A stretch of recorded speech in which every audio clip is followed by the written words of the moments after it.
A paz do Senhor Jesus Cristo a todos, trabalhando a temática do mês de junho. Hoje vamos meditar no livro do profeta Ageu, capítulo 2, versículos 12 e 13, que está escrito assim: Se alguém leva carne santa na aba dos seus vestidos, e com a sua aba tocar no pão, ou no guisado, ou no vinho, ou no azeite, ou em qualquer outro mantimento, ficará este santificado? Os sacerdotes responderam: não. Então disse Ageu: e se alguém que se tinha tornado impuro pelo contato com o corpo morto tocar em alguma destas coisas, ficará este imundo? E os sacerdotes responderam: isto ficará imundo. Ou seja, nós somos, por natureza, caído e destituído da glória de Deus. Como está escrito na palavra do Senhor, o meu povo, o povo de Deus, é inclinado a se afastar dele.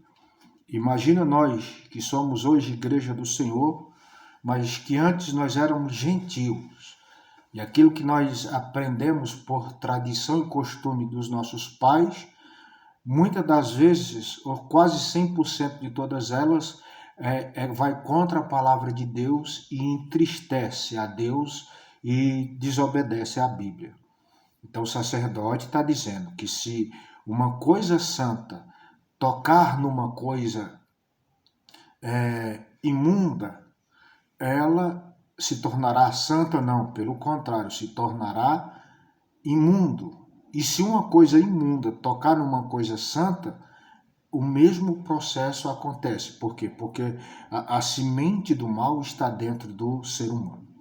Mas para aqueles que são de Deus, Deus tem uma promessa para a gente se separar. Não é que a gente seja melhores, que a palavra santo significa separado, ou seja, separado para Deus. Então, para aqueles que querem amar a Deus, obedecer a sua palavra, andar nos mandamentos de Jesus, olha o que a Bíblia diz. Livro de Gênesis, capítulo 18, versículo 17 a 19, diz assim: Disse o Senhor: ocultarei eu a Abraão o que faço, visto que Abraão certamente virá a ser uma grande e poderosa nação, e nele serão benditas todas as nações da terra, pois eu o escolhi para que ordene a seus filhos e a sua casa depois dele, para que guarde o caminho do Senhor e para que pratique a justiça, o juízo, a fim de que o Senhor faça vir sobre Abraão acerca dele o que tem falado. Ou seja, se Deus te prometeu algo, se Deus te falou algo, para isso acontecer na sua vida, é necessário você obedecer aquilo que ele te ordenou. Porque se você não obedece, não tem como as bênçãos ou as promessas de Deus virem na sua vida. Vivemos num tempo, como diz Mateus, capítulo 24, versículo 12 e 13, que por se multiplicar a iniquidade, o amor de muitos esfriará e aquele que perseverar até o fim será salvo. Ou seja, para aquele que quer ser de Deus, é necessário ter renúncia. Todo dia nós tomamos decisões. Todo dia nós escolhemos umas coisas e rejeitamos outras. Olha o que disse o povo de Deus na época do profeta Malaquias, capítulo 3, do versículo 14 até o versículo 3 do capítulo 4. Porque a gente vê o mal se proliferando, o ímpio se dando bem, e às vezes a pessoa até se entristece. Você vê a Deus para quê? Eu estou tentando andar nos caminhos do Senhor, lutando, e estou apanhando mais do que pandeiro, né, na mão de sambista em noite de festa, enquanto o ímpio não teme a Deus, brinca com as coisas de Deus, xinga Deus, faz piada com as coisas de Deus, e para ele porque não acontece nada. Olha que os servos do Senhor na época do profeta Malaquias disseram: vocês dizeis, inútil é servir a Deus. O que nos aproveitou termos cuidado de guardar os seus preceitos, né? E andar de luto diante do Senhor dos Exércitos? mas agora nós reputamos por bem-aventurado ou felizes os soberbos, os que cometem impiedade, certamente prospera, até os que tentam ao Senhor escapam. Então aqueles que temiam ao Senhor falaram uns aos outros, e o Senhor atentou e ouviu.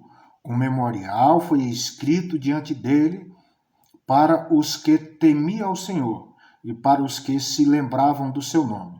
Eles serão meus, diz o Senhor dos Exércitos, minha possessão particular. Naquele dia em que prepararei, poupá-los-ei como o homem poupa ao seu filho a que o serve. Então vereis outra vez a diferença entre o justo e o ímpio, entre o que serve a Deus e o que não serve.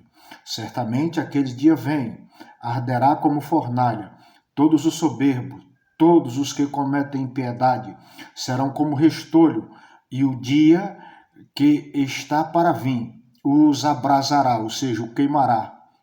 Diz o Senhor dos Exércitos, de sorte que não lhe deixará nem raiz e nem ramo, mas para vocês que temeis o meu nome, nascerá o sol da justiça, trazendo salvação debaixo das suas asas, e saireis e saltareis como bezerro libertos da estrebaria. Pisarei os ímpios sobre a fornalha. Os ímpios mas pisarei os ímpios, porque se farão cinza debaixo das plantas dos vossos pés, naquele dia que prepararei, diz o Senhor dos Exércitos. Se lembre, como disse Paulo aos Coríntios, se nós esperamos em Cristo só nessa vida, nós somos os mais miseráveis de todos os homens. Ou seja, a nossa morada não é aqui, é no céu. Nós não temos aqui morada permanente, seja essa pessoa salva ou perdida, seja ela cristã ou não. Nós temos uma casa no céu. Jesus disse no Evangelho de João, não se turbe o vosso coração, credes em Deus, crede também em mim. Na casa do meu Pai há muita morada. Se não fosse assim, eu não vos teria dito, vou vos preparar lugar. E quando houver preparado lugar, virei outra vez e vos levarei para mim mesmo. Ou seja, a nossa casa não é aqui. Então não olhe para a prosperidade do ímpio. Então, se existe falta de temor entre muitos crentes, praticando festas pagãs, comendo de coisa sacrificada aos demônios, a salvação é individual. Vai estar 2 no campo, um é levado, outro é deixado. Vai estar 2 na cama, um é levado, outro é deixado. Ou seja, a salvação é individual. Então aqui a pessoa faz o que quer. Eu quero dizer para você assim, que nós temos uma promessa e ela vai além da sepultura. Ela vai além da sepultura. Ou seja, aqui, como diz em Apocalipse, capítulo 22, versículo 11, quem é injusto, faça injustiça ainda. Quem está sujo, suje-se mais ainda. Quem é justo, faça justiça ainda. E quem é santo, se santifique ainda. Estamos vivendo na época de cada um faz o que quer, fala o que quer, pensa o que quer, e nós, como homens de Deus, só podemos falar da palavra e indicar o caminho. O poder da decisão está nas suas mãos. Deus diz, eu ponho diante de ti a bênção e a maldição, a vida e a morte. Você escolhe. Se lembre, não pratique coisas que entristecem a Deus. Evangelho que não tem renúncia, que não tem cruz, não é o evangelho de Cristo. Todos aqueles que amaram a Cristo no passado, o final deles foi cova dos leões, foi fornalha de fogo, arena cheia de leões. Imagina um Maracanã lotado, não para ver uma partida de futebol, mas para ver famílias inteiras sendo devoradas pelos leões. Jesus disse, vocês serão odiados por causa do meu nome. Cristão nunca foi nem será amado pelo mundo. O cristão, ele é amado pelo seu Deus. Então, se você está feliz, se Deus está feliz com você, pode ter certeza que você é odiado pelo mundo. Se lembre disso, o mundo e aqui onde nós estamos é a nossa passagem para a eternidade. Se lembre disso, escolha. Como disse Josué, eu e a minha casa vamos servir ao Senhor. Se os outros não querem, os outros é os outros e você é você. Se lembre disso, escolha, renúncia. Por quê? Porque o céu é real e o inferno também. Se lembre disso, Deus ama você e Ele quer salvar você e sua família. Deus te abençoe em nome de Jesus. Amém e graças a Deus.